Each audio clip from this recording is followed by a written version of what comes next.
दोस्तों कहते हैं अगर किसी इंसान के पास बिना मेहनत किए बगैर ही काफ़ी सारी दौलत आ जाती है तो फिर वो इंसान उस दौलत की कोई कदर नहीं कर पाता है।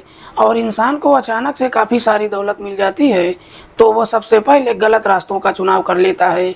और आखिरकार एक दिन ऐसा भी समय आता है जब वो अपनी पूरी दुनिया ही लुटा चुका होता है।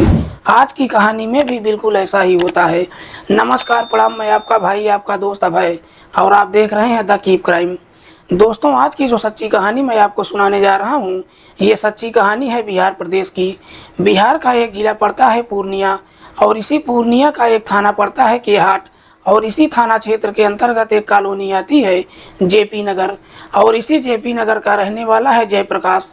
जयप्रकाश के परिवार में उसकी पत्नी के अलावा 2 बच्चे भी हैं, जिसमें एक बेटा और एक बेटी।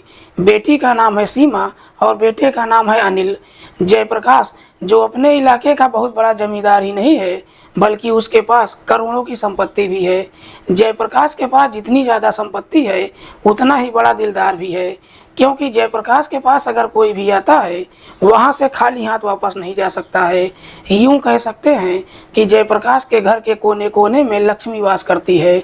जयप्रकाश के दोनों बच्चे जब बड़े हो जाते हैं, समय के अनुसार उनकी शादी भी कर देता है। अनिल की शादी पिंकी से होती है, लेकिन जयप्रकाश जैसे ही अपने बेटे की शादी कर देता है उसके कुछ ही महीने बाद जयप्रकाश की मौत हो जाती है।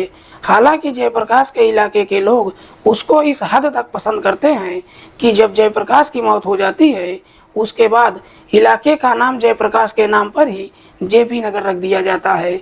लेकिन जयप्रकाश की जब मौत हो जाती है उसकी संपत्ति विरासत के रूप में उसके बेटे अनिल को मिल जाती है। इधर अनिल को जब बिना मेहनत किए बगैर ही करोड़ों की संपत्ति मिल जाती है, उसके बाद वो अपनी ज़मीनें बेचकर अपने दोस्तों के साथ गुलछर्रे उड़ाने लगता है। हालांकि जब समय गुजरना शुरू होता है अनिल के 2 बच्चे भी हो जाते हैं, लेकिन अनिल जब अपनी ज़मीनें बेचकर अपने दोस्तों के साथ मौज मस्ती करना शुरू कर देता है तो अनिल के ही रिश्ते में लगने वाला उसका मामा राधे जब देखता है तो राधे से बर्दाश्त नहीं होता है। राधे जो राजनीति का बहुत बड़ा खिलाड़ी है, राधे एक दिन अपने भांजे से मुलाकात करता है और उसको सुझाव देते हुए कहता है कि अगर वाकई में तुम अपने इलाके में नाम कमाना चाहते हो तो तुम राजनीति में उतर जाओ, क्योंकि तुम्हारे पास करोड़ों की संपत्ति है। राधे जब अपने भांजे को इस तरह का सुझाव देता है, अनिल को भी ये सुझाव काफ़ी पसंद आ जाता है। उसके बाद राधे ही अनिल को ले जाकर एलजीपी यानी लोक जनशक्ति पार्टी के राष्ट्रीय अध्यक्ष रामविलास पासवान से मुलाकात करवाता है, और रामविलास पासवान भी अनिल को अपना आशीर्वाद देते हुए उसको आदिवासी प्रकोष्ठ का युवा प्रदेश अध्यक्ष बना देते हैं। अनिल जब राजनीति क्षेत्र में उतरता है और नेता बनकर जब अपने एरिया में घूमता है, लोग जब उसको सलामी ठोकते हैं, ये देखकर अनिल भी काफ़ी खुश हो जाता है। हालांकि अनिल अपने इलाके में अच्छा खासा काम भी करवाता है, जिसकी वजह से अब लोग अनिल को भी पसंद करने लगते हैं। बात कर रहा हूं मैं 29 अप्रैल 2021 की सुबह के लगभग 10:30 बजे के आसपास। अनिल अपने भतीजे राजन के साथ क्षेत्र भ्रमण करने के लिए निकलता है, लेकिन देर शाम तक भी जब अनिल वापस अपने घर पर नहीं आता है तो उसकी पत्नी पिंकी अनिल के नंबर पर फ़ोन करती है, लेकिन अब अनिल का नंबर स्विच ऑफ बताने लगता है।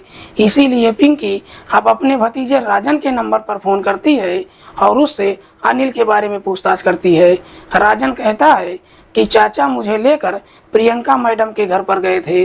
घर के बाहर ही उन्होंने मुझे छोड़ दिया और बोले कि तुम घर चले जाओ, प्रियंका मैडम के साथ मेरी मीटिंग है, काम निपटाने के बाद मैं शाम तक घर वापस आ जाऊंगा।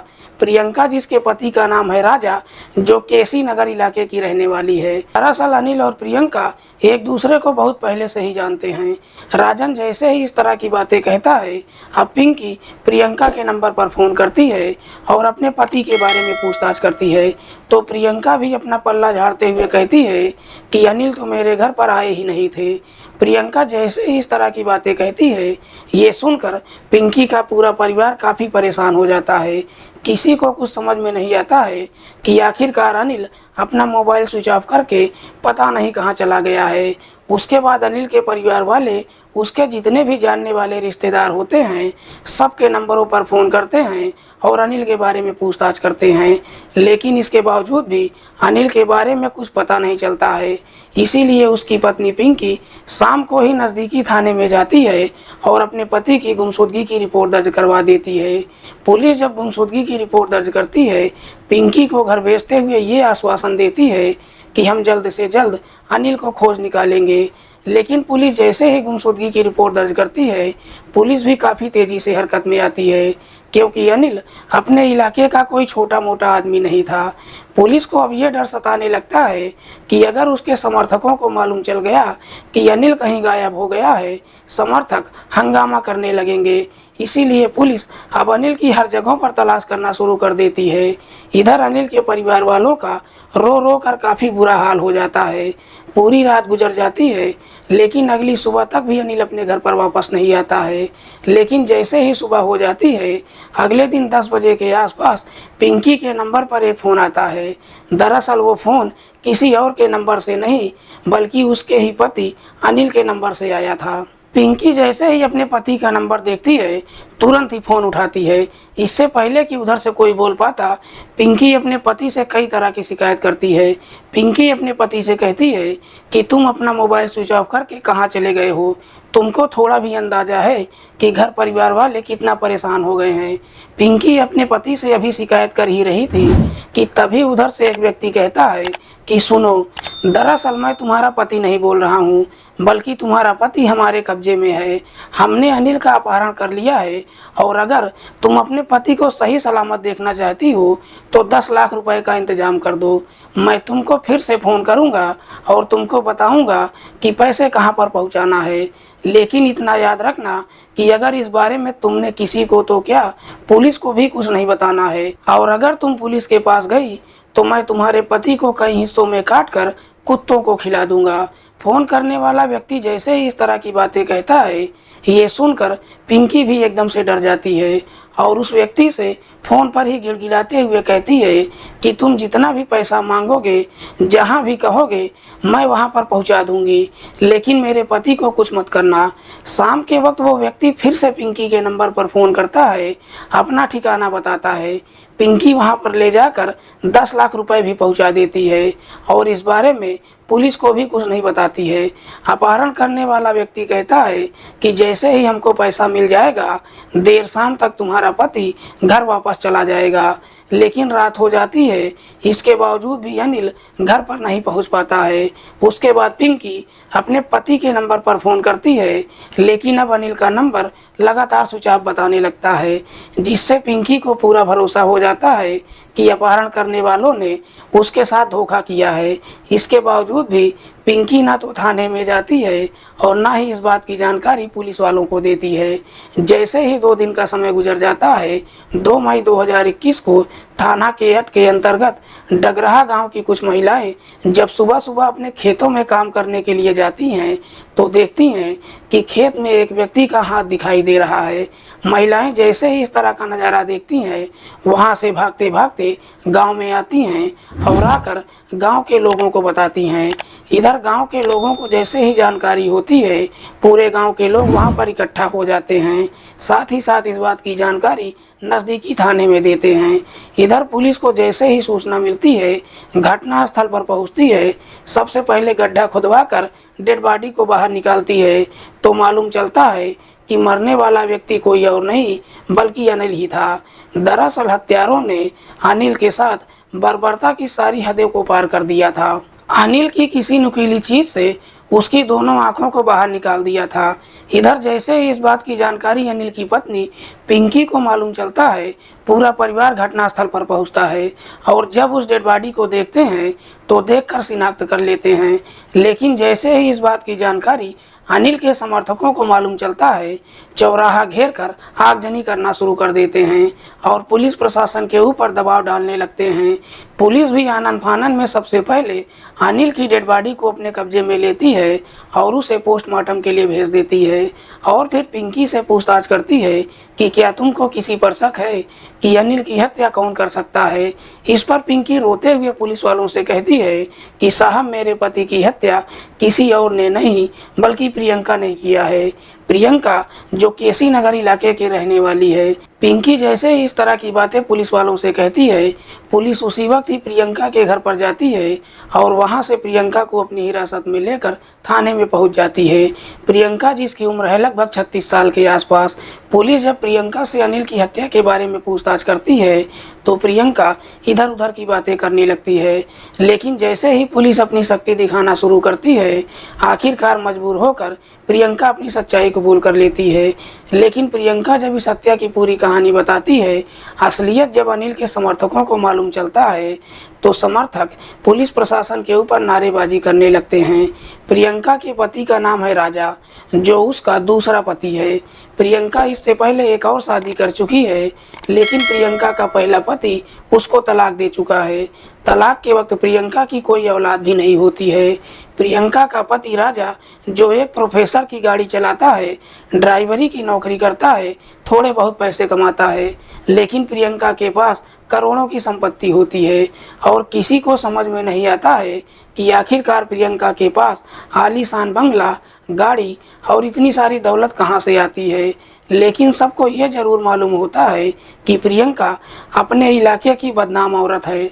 दरअसल प्रियंका इतनी ज़्यादा खूबसूरत होती है कि उसके पास कई लोगों का आना जाना होता है, जिसमें धन्ना सेठ से लेकर भूमाफियाओं और बड़े बड़े नेताओं का नाम शामिल होता है। इनमें से ही एक नाम अनिल का भी होता है। अनिल भी अक्सर प्रियंका से मुलाकात करने के लिए उसके घर पर ही जाता है। हालांकि प्रियंका अनिल से प्यार नहीं करती है, बल्कि उसकी दौलत से प्यार करती है, क्योंकि अनिल जब भी प्रियंका से मुलाकात करने के लिए जाता है, उसके घर पर ही उसके ऊपर काफ़ी सारी दौलत उड़ाता है।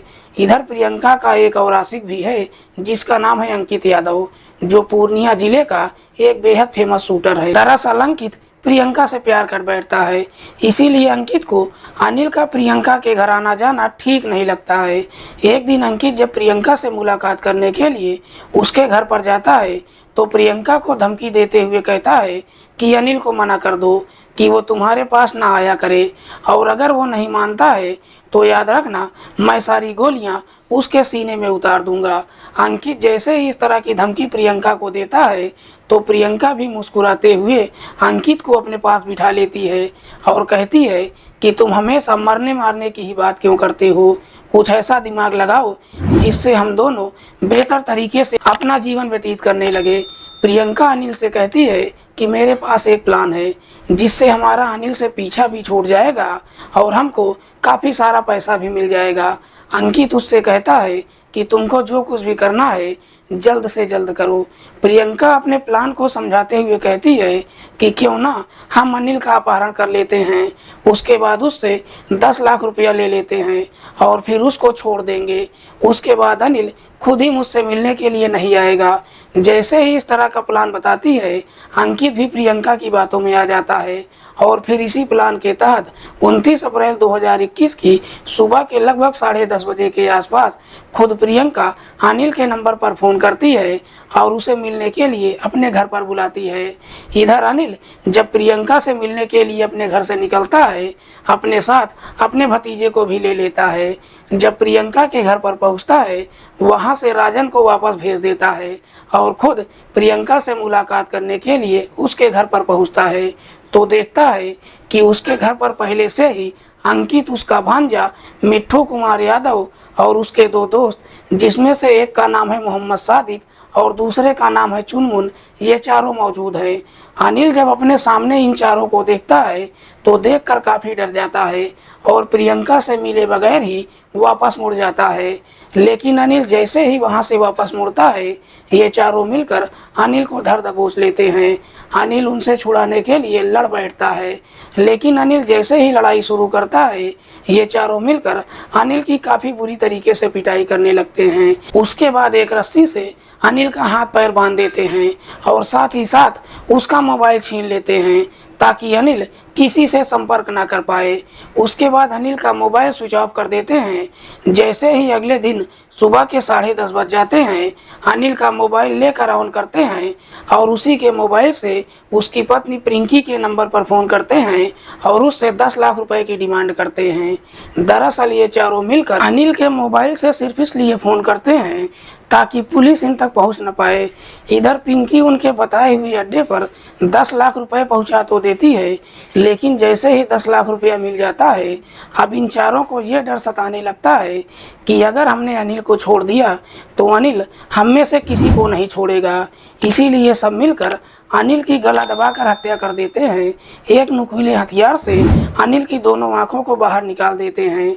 अनिल की जब मौत हो जाती है, उसके बाद ये चारों मिलकर अनिल की डेड बॉडी को लेकर इसी केसी नगर थाना क्षेत्र के अंतर्गत डगराहा गांव के एक खेत में पहुंच जाते हैं और वहां पर गड्ढा खोदने के बाद उसी में अनिल की डेड बॉडी डालकर उसके ऊपर से मिट्टी भर देते हैं। लेकिन जल्दबाजी में अनिल का एक हाथ बाहर ही रह जाता है, जिससे इस मामले का खुलासा हो जाता है। वाकई में प्रियंका जब ये पूरी कहानी पुलिस वालों को बताती है, पुलिस प्रियंका की निशानदेही पर उसके प्रेमी अंकित, उसके भांजे मिट्ठू कुमार यादव और उसके दोनों दोस्त मोहम्मद सादिक और चुनमुन को भी अपनी हिरासत में लेकर आती है।